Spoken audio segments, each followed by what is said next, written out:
company for their amazing support.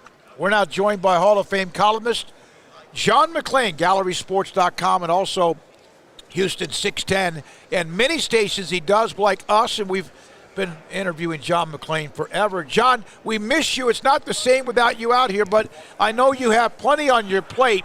Let's start with the Super Bowl 57. This, I think, is my 25th.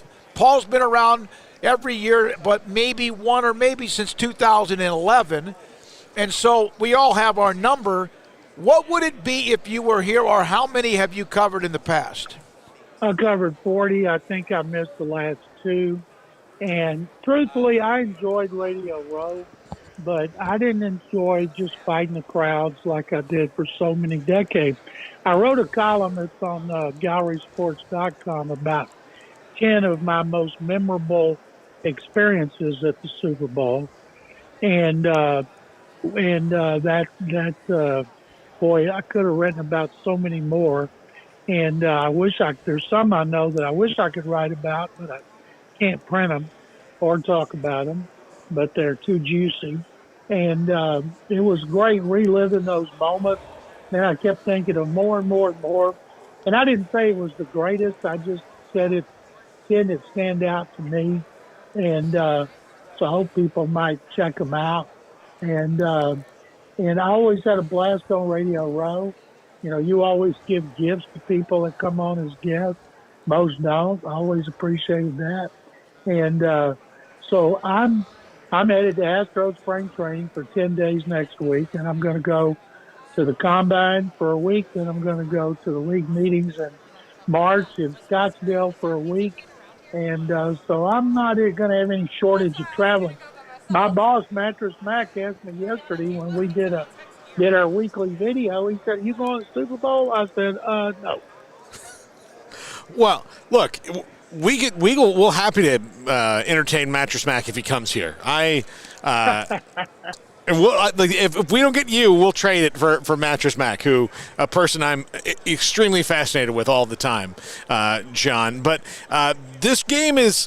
There's a lot of ties, obviously Andy Reid, coached the Eagles in a Super Bowl and they didn't win. And, he was let go and has now since built the Chiefs into this, perpetual powerhouse. But the teams are built really differently, mostly like low cost at the skill positions. Patrick Mahomes has got the huge contract. Jalen Hurts doesn't. The Eagles are probably more talented player by player, but Patrick Mahomes raises the level of everybody else on the roster. How do you think that shakes out when they actually knock helmets on Sunday night?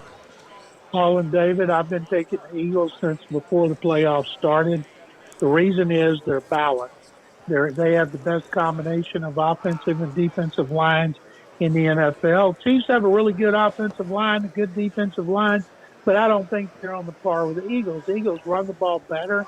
They have the best pass rush I've seen since '85 Bears. 74% of their sacks were generated with a four-man rush. Those four players are in double digits in sacks.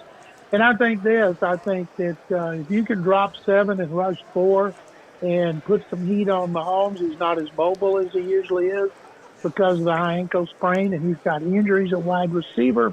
I think that you can slow down that offense. And first and foremost, the defensive coordinator, Jonathan Gannon, is doing a great job. He's got to take out Travis Kelce. It is ridiculous the way teams continue to let Travis Kelce beat them. Put 2 guys on him, have one hit him at the line of scrimmage, even if it's a linebacker, and then be all over it in man coverage and let somebody else beat you. Force Mahomes to go to somebody else to win the game. And I don't think that the Chiefs can do that. They don't have the weapons they usually have, and they have the injuries. I think the game that truly is going to be won in the trenches, just like Kansas City has to do such a better job accounting for Hassan Reddick, who's become a great pass rusher. You can't put a tight end to try to block the guy because the Eagles just have too much coming at you. All right, John, Hall of Fame. What's going to happen? What's going to happen? Who did you go to bat for? Can you even tell us any of that? I can tell you we find out who's in the Hall of Fame on Thursday night on the NFL Honors Show. And I think I told you guys before the coach and senior nominees are almost always rubber stamped by the big committee. That would bode well for Coach Don Coryell and for seniors Chuck Howley, who I presented, uh, Ken Riley, the late Ken Riley, and Joe Klecko, the Jets defensive lineman. It would bode well for them. I'll be surprised if they're not in. As far as the 5 modern era finalists, I can't wait to see who's in. We never have a bad class, I can tell you that. John, what would you – I think I may have asked you this before, but the Baseball Hall of Fame seems to, like, wrestle every year with putting guys on the ballot, and they will have classes that people will debate and all that, but you guys don't have that problem. How would you change what they do so they can make what they do more like what you do? They have over 400 people that vote anonymously. You know, you can say what your ballot is. If you want to release it online, you can. Some of them do. But in the Pro Football Hall of Fame, there's 48 of us. We constantly debate. We argue. It's a year-long process, and then we get the original list of more than 100 nominations. We pare it down to 25, then to 15 modern eligible finalists, and we can put in a maximum of 5. And I wish we could put in 15. There's so many players out there who I believe deserve to be in the Hall of Fame who are not in there. It's like I know there's a lot of baseball players who deserve to be in the Hall of Fame who are not in there. And they take great pride this year, like voting in one guy, Scott Rowland. Now, their Veterans Committee put in Fred McGriff, so there's 2. So when they go to Cooperstown, there's going to be 2 people where I like ours so much better. It's a multi-hour production, really a day-long production by the NFL Network and ESPN that both televise it simultaneously. So they got their way, we got ours. I'm partial because I've been on our committee for 30 years. All right, John, I know you've mentioned this with Lawrence Taylor and other players who have been through things personally or off the field, that is not supposed to come into play. Has there ever been a player in the end after the cycle of being up for the Hall of Fame that because of anything off the field they didn't make it and they should have? Well, first of all, our bylaws say nothing a player does away from football can affect his candidacy. We don't legislate morals, and we legislate what they did on the field. And on the field means practice, locker rooms, sideline. It's just football related. If Pete Rose, Roger Clemens, and Barry Bonds had done what they did in football, they'd already be in the Hall of Fame.